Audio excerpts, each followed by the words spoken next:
എല്ലാ കൂട്ടുകാർക്കും നമസ്കാരം. സീരിയൽ മാനിയ വെറൈറ്റി സ്റ്റോറീസിന്റെ ഏറ്റവും പുതിയൊരു വീഡിയോയിലേക്ക് എല്ലാവർക്കും സ്വാഗതം കേട്ടോ. അപ്പോൾ അതാ ഞാൻ എത്തിയിരിക്കുന്നത് നമ്മുടെ മൗനരാഗം സീരിയലിന്റെ നാളത്തെ ആ ഒരു സൂപ്പർ ഹിറ്റ് പ്രമോ വിശേഷമൊക്കെ ആയിട്ടാണ്. അപ്പോൾ നേരെ നമുക്ക് ആ ഒരു കഥയിലേക്ക് പോയാലോ. അങ്ങനെതാ നമ്മുടെ മനോഹരനും ഭാവി വധുവും കൂടെ ജ്വല്ലറി പോയി. അപ്പോൾ കല്യാണത്തിന് ആവശ്യമുള്ള സ്വർണ്ണമൊക്കെ എടുത്തുകൊണ്ടിരിക്കുകയാണ്. ഈ ജ്വല്ലറിയിലേക്ക് തന്നെ നമ്മുടെ ആൽബിയും സോണിയും കൂടെ എത്തി. ഇവരെ കണ്ടപാടെ തന്നെ മനു ആണെങ്കിൽ ശരിക്കും അങ്ങ് പേടിച്ചു. ഇനി ആൽബിയും സോണിയും കൂടെ സത്യങ്ങൾ എങ്ങാനും ആ നിഷയോട് പറഞ്ഞാലോ, അപ്പം അവള് സത്യങ്ങൾ അറിഞ്ഞാൽ തനിക്ക് വരാൻ പോകുന്ന ആ ഒരു സൗഭാഗ്യമൊക്കെ നഷ്ടപ്പെട്ടു പോകുമോ എന്നുള്ളൊരു പേടി. അങ്ങനെ അവൻ നേരെ ചെന്നിട്ട് ആൽബിയുടെ അടുത്തും അതേപോലെ തന്നെ നമ്മുടെ സോണിയുടെ അടുത്തും ഒക്കെ സംസാരിച്ചു. അപ്പോൾ അവരാണെങ്കിലോ വലിയ താല്പര്യമൊന്നും ഇല്ല. നിന്റെ ഈ സ്വഭാവം ഇതാണല്ലോ, എന്തായാലും ഏതോ ഒരു പാവപ്പെട്ട പെങ്കൊച്ചിനെ പറ്റിക്കാൻ പോകുകയാണ് എന്നൊക്കെ മനസ്സിലാക്കി. അപ്പം ഇവരിങ്ങനെയൊക്കെ സംസാരിച്ചു കൊണ്ട് നിൽക്കുമ്പോഴത്തേക്കിനും നമ്മുടെ ജിഷയാണെങ്കിലോ ഇവളിങ്ങനെ ശ്രദ്ധിക്കുന്നുണ്ട് കേട്ടോ, മനു എന്താ ചെയ്യുന്നത് എന്നുള്ള കാര്യമൊക്കെ. അങ്ങനെ അവൾ വിളിച്ച പാടെ തന്നെ എന്നാ ശരി കേട്ടോ, ഞാൻ അവിടെ പോയി ഇരിക്കുകയാണെന്നും പറഞ്ഞിട്ട് അവൻ പതിയെ അവളുടെ അടുത്ത് പോയിരുന്നു. അപ്പം അവൾ വിശേഷങ്ങളൊക്കെ ചോദിച്ചു. അതൊന്നും പറയണ്ട, പരിചയക്കാരാണ് എന്നൊക്കെ പറഞ്ഞ് ഇവൻ നൈസായിട്ട് അതൊക്കെ അങ്ങ് ഒതുക്കുകയാണ്. അങ്ങനെ നമ്മുടെ നിഷ വാങ്ങിക്കൊടുത്ത ആ ഒരു ബ്രേസ്ലെറ്റ് അതൊക്കെ അവന് വളരെ അങ്ങ് ഇഷ്ടപ്പെട്ടു. 4-5 പവൻ വില മതിക്കുന്നതാണ്. അങ്ങനെ അതുമൊക്കെ വാങ്ങിച്ചിട്ട് ഒരുവിധം ആ കടയിൽ നിന്നും നമ്മുടെ സോണിയുടെയും ആൽബിയുടെയും കണ്ണൊക്കെ വെട്ടിച്ച് അവിടെ നിങ്ങൾ അങ്ങ് ഇറങ്ങുകയാണ്. അപ്പോൾ സോണിക്കും ആൽബിക്കും ഒക്കെ ഇവൻ ഒരു പെണ്ണിനെ ചതിക്കുന്നത് കാണുമ്പോൾ നല്ല ദേഷ്യമൊക്കെ ഉണ്ട്. എന്തായാലും കിരണേട്ടനോട് സത്യങ്ങളൊക്കെ പറയണം. ഏതോ ഒരു പാവപ്പെട്ട പെണ്ണിനെ പറഞ്ഞു പറ്റിക്കുകയാണ് എന്ന് മനസ്സിലാക്കിയിട്ട് സോണിയാണെങ്കിൽ കിരണിനെ വിളിച്ചു. കിരണേട്ടാ, ഞാൻ ഇപ്പോൾ ഉള്ളത് ജ്വല്ലറിയിലാണ്. പറയൂ സോണി, നീ എന്താ സ്വർണം വാങ്ങിച്ചിട്ട് എന്താ പരിപാടിയും ചോദിക്കുകയാണ്. അതൊക്കെ ഉണ്ട്. ഞാൻ ആൽബിയേട്ടനൊരു ചെയിൻ വാങ്ങിക്കാൻ വേണ്ടി വന്നതാ. അപ്പം വന്ന സമയത്താണെങ്കിലോ ഇവിടെ വെച്ച് ഞാൻ ഒരുത്തനെ കണ്ടു. ആരെയാ നീ കണ്ടെന്ന് കിരൺ ചോദിക്കുമ്പോഴത്തേക്കിനും അതൊക്കെ ഉണ്ട്, നമ്മുടെ സരയുടെ ഭർത്താവ്. അവൻ ഇവിടെ വേറൊരു പെണ്ണുമായിട്ട് വന്നിരിക്കുക. ഞങ്ങൾക്ക് തോന്നുന്നത് അവരുടെ എന്തോ കല്യാണത്തിനുള്ള പർച്ചേസിങ്ങും കാര്യങ്ങളും ഒക്കെയാണ്. കുറച്ചധികം സ്വർണ്ണമൊക്കെ വാങ്ങിച്ചു എന്ന് പറയുകയാണ്.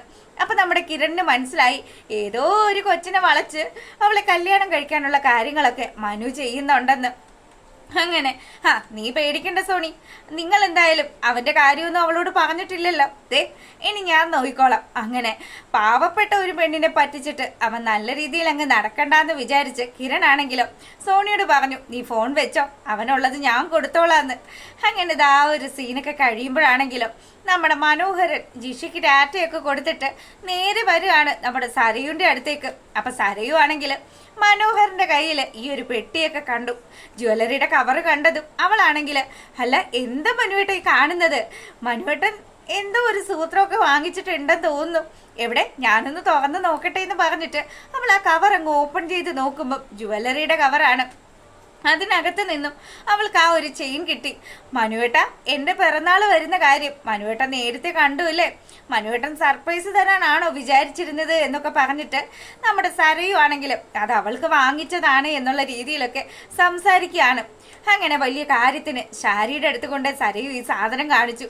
അപ്പം ശാരി പറയുന്നുണ്ട്, കണ്ടില്ലേ എൻ്റെ മരുമോനെ എത്രമാത്രം സ്നേഹ എൻ്റെ മോളോട്, എൻ്റെ പൊന്നു മോളുടെ ഭാഗ്യമാണ് കേട്ടോ മനോഹരൻ എന്നൊക്കെ ഇങ്ങനെ സംസാരിച്ചു. അപ്പം ഇതൊക്കെ കണ്ടുകൊണ്ട് നമ്മുടെ ബഗാസുരൻ അവിടെ അങ്ങനെ നിൽക്കുകയാണ്.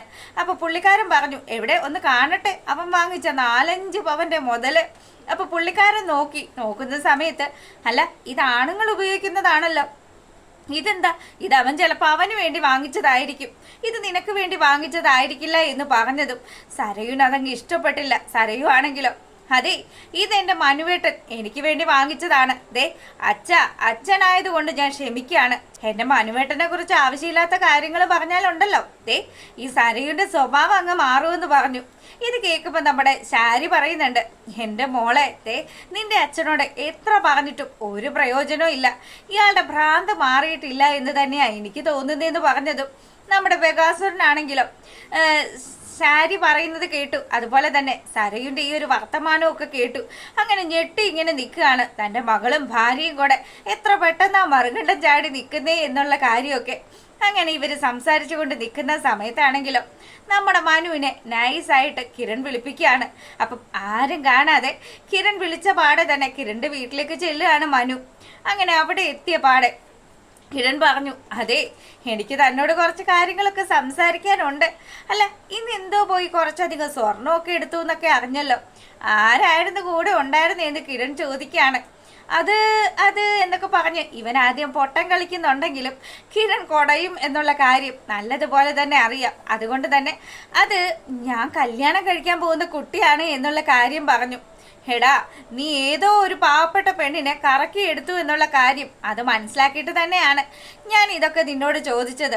നീ എത്ര കാലം ഇതുപോലെ ആൾക്കാരെ പറ്റിച്ച് ജീവിക്കും? ദേ, ഒരു കാര്യം ഞാൻ പറഞ്ഞേക്കാം, ആരെയാണ് നീ കണ്ടുവച്ചിരിക്കുന്നത് എന്ന് ചോദിക്കുമ്പോഴത്തേക്കിനും അത് ഇവിടെ നിൽക്കുന്ന ആ പെങ്കൊച്ചിനില്ലേ അവളുടെ അനുജത്തിയാണ് എന്ന് പറഞ്ഞതും നമ്മുടെ കിരണിന് ഒരു പൊടിക്ക് സന്തോഷമായി. അവളൊരു അഹങ്കാരിയാണ്. അവളുടെ അച്ഛനും അമ്മയ്ക്കും നല്ല ഒരു ശിക്ഷ തന്നെ കിട്ടണമെന്ന് കിരണിന് നല്ല രീതിയിൽ ആഗ്രഹമുണ്ട്.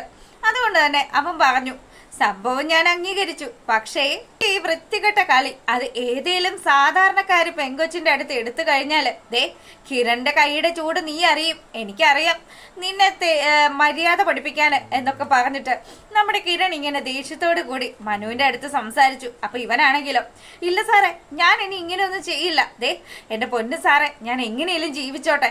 ദേ ഇനി സരയുടെയും അവിടെ അച്ഛന്റെയും അടുത്ത് നിന്ന് ഒന്നും തന്നെ കിട്ടാനില്ല. ഞാൻ എവിടെയെങ്കിലും പോയി പെണ്ണ് കെട്ടി ജീവിച്ചോളാന്ന് പറയാണ്. അങ്ങനെ അവൻ ഇങ്ങനെ സംസാരിക്കുന്ന ആ ഒരു സമയം ഞാൻ ഇപ്പോഴും പറയാണ്, ദേ പാവപ്പെട്ട കുടുംബത്തിലെ കുഞ്ഞുങ്ങളെ എങ്ങാനും കഷ്ടപ്പെടുത്തിയാൽ നീ വിവരം അറിയടാന്ന് പറഞ്ഞു. ഇല്ല സാറേ, സാറിന് ഞാൻ വാക്ക് തരികയാണ് എന്നൊക്കെ പറഞ്ഞിട്ട് ഇവൻ അവിടെ നിന്ന് അങ്ങനെ നൈസായിട്ട് മുങ്ങുകയാണ്. അങ്ങനെ ഈ ഒരു സീനും ഒക്കെ കഴിയുമ്പോഴാണെങ്കിലും നമ്മുടെ പ്രകാശനും അമ്മയും ഒക്കെ കൂടെ ഉദ്ഘാടനത്തിന്റെ കാര്യങ്ങളൊക്കെ അപ്പം ഇവരുടെ അമ്മ വന്നിട്ടുണ്ടല്ലോ, ആ അമ്മയെ കാണണമെന്നൊക്കെ പറഞ്ഞിട്ട് നമ്മുടെ പ്രകാശനാണെങ്കിൽ കാർത്തികയുടെ ഓഫീസിലേക്ക് ചെല്ലുകയാണ്. അപ്പോൾ ദാ കാർത്തികയുടെ അമ്മയും അതുപോലെ തന്നെ പ്രകാശനും നേർക്ക് നേർ കാണുവോ ഇല്ലയോ എന്നുള്ള വിശേഷം അറിയാനായിട്ട് നാളെ വരെ കാത്തിരിക്കുക. അതുവരെ എല്ലാ കൂട്ടുകാർക്കും നല്ലൊരു രാത്രിയൊക്കെ ആശംസിച്ചുകൊണ്ട് വീഡിയോ വൈൻഡപ്പ് ചെയ്യാണ്. അപ്പോൾ ഓക്കെ, ഗുഡ് നൈറ്റ്.